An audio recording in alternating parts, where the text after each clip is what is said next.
On most days, politics is boring. No drama, no surprises, no unexpected twists.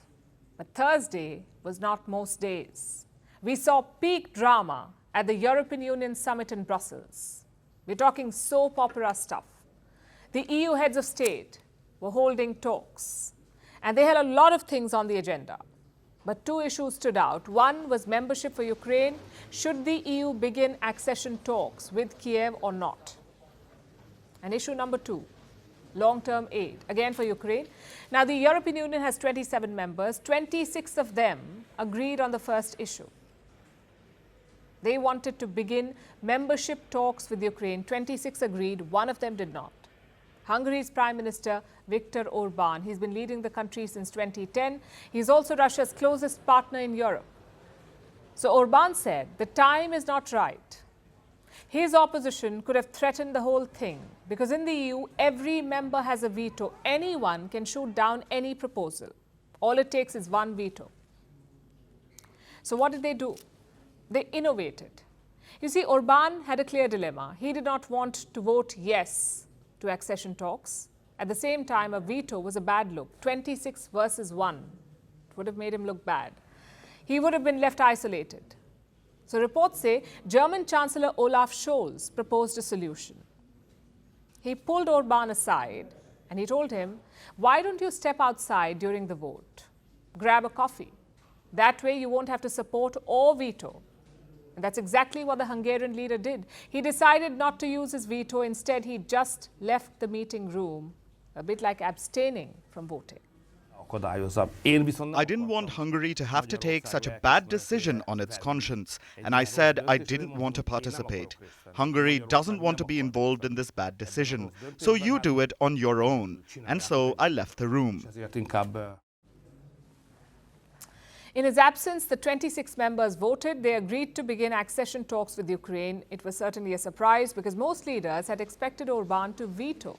They thought this summit would drag on. Even President Zelensky of Ukraine, he called it a remarkable result for his country. This is a truly remarkable result for Ukraine and for the whole of Europe. Another step towards Ukraine's full membership in the European Union. I'm grateful to everyone who supported us and fulfilled exactly what we had agreed upon. No matter what happens, we are working, fighting and building up our strength, the strength of our beautiful Ukraine. Let's talk timetables now. How long will accession take? It can vary from country to country, but the average is around 4 years. And in this period, a lot could go wrong. Some 70 unanimous decisions will have to be taken at various stages, 70.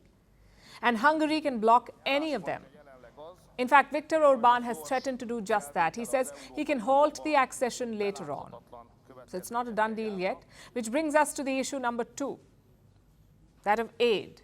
The European Union was seeking $54 billion for Ukraine. It's a mix of loans and grants. Again, a unanimous decision was needed, but this time, Hungary did veto. Orban said Ukraine cannot be given $54 billion. Why? Because he says Kiev is not a member yet, and it's a fair argument. But the real reason is not that. Orban wants more money from the EU, as simple as that. He wants funds to tighten his borders, to keep migrants out of Hungary. The EU did make some concessions before this summit. They unlocked $11 billion for him. They gave Viktor Orban $11 billion. But now Orban wants more, around $22 billion more. If he gets that money, he could approve the aid. It's a big blow for Ukraine. They're running out of aid from the United States. They needed Europe to step up. Now, all the headlines talk about the accession vote, but frankly, aid was a bigger issue for them. Just think about it. An EU membership may come in 2027 or 2028, years away, maybe even later. But by then, what will be the situation in Kiev? Will the current regime remain? Will Kiev still be standing, or will Russia have won the war? So the immediate requirement was funding, and on that, the EU has failed. What's the next step now? Well, there are two options. One is to go bilateral. Each EU member can donate the money individually. It's likely to be more expensive and complicated. The other way is to wait until January. That's when EU leaders are meeting again next month. And they will once again discuss the aid for Ukraine. If Orban gets his money by then, he may support the funding. Or maybe step out for coffee. If not, it will be a repeat of yesterday.